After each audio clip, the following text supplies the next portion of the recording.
Well, for more on the markets, let's bring in NewOak President Jim Frischling. And Jim, you've been on the show several times saying not to worry, that the market shouldn't be worried about the Fed moving away and tapering off. But at this point, you've got people even that are saying that it's going to happen sooner rather than later. Even Fed President Bullard making comments today that, I don't know, jobs go lower.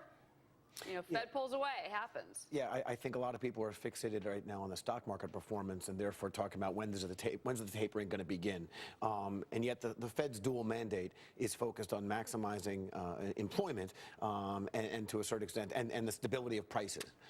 Therefore, with inflation being benign right now and really not a threat, and with the employment numbers not where Fed Chairman Bernanke said he wanted to see them, I don't see how he pulls back at this point and starts the tapering process.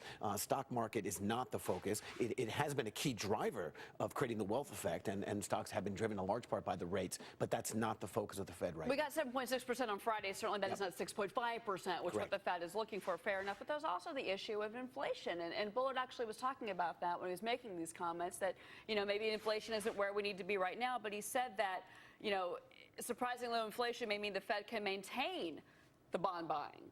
So they keep filling the punch bowl. They keep the party going. And I think that's right. I think the number on Friday, the May report, was this, I think people are calling it the Goldilocks number, where it was just good enough to keep the Fed staying the course, not good, not better than that to have the Fed change that course. It's interesting. There are two camps that are pretty loud right now. One is the stock market bubble camp, and has the Fed created this bubble? And I think 75% of economists, at least polls, said no. Then there's also the former Fed Chairman Greenspan and other market pros saying that the Fed steps out, confidence pours in, and the market takes off. Well, those are absolutely in conflict with one another, which is why I think the Fed staying the course right now is what we're going to see until they get more information. Yeah, that's an Associated Press report that you're referencing. 75% of economists say that we're not in a stock bubble. You disagree with that, fair enough. But you also had Jamie Dimon, the chairman and CEO, still has both titles, of J.P. Morgan. He was speaking in China, and he said, if the Fed starts to pull back, if interest rates go higher, volatility is on. It's already summer. We don't need to see volatility right now. Actually, I think he even used the word how scary it would be unless the rates normalize.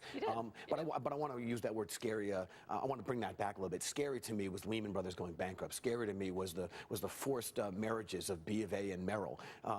J.P. Morgan and Bear Stearns, not knowing if there's going to be a bank run. That was really scary. I'm not so sure I'd call this environment, and based on the market performance, I'm not ready to call this scary. So no disrespect to Mr. Dimon, but this doesn't scare me right now. I do think the Fed will have to taper off, but I don't expect them to begin the process at least till after second quarter results are in to see the GDP, how it performed, see the effects of the tax hike, see the effects of the sequester cuts, and I think that's what they want to see. We have a bunch of job reports coming up over the next few months. I think more information is going to be better.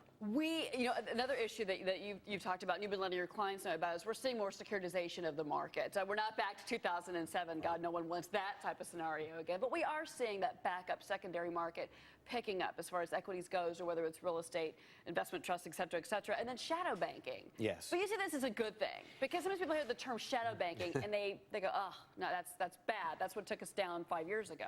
I think the regulators would not want to hear these terms being used again. I even dare say that synthetic CDOs, that acronym is now being used again. But for the economy at whole, we had bank lending return in a meaningful way. We have corporate balance sheets really restabilized and actually almost fortresses around some of these balance sheets, and corporate profits are up. The third leg of the stool we think is securitization making a return.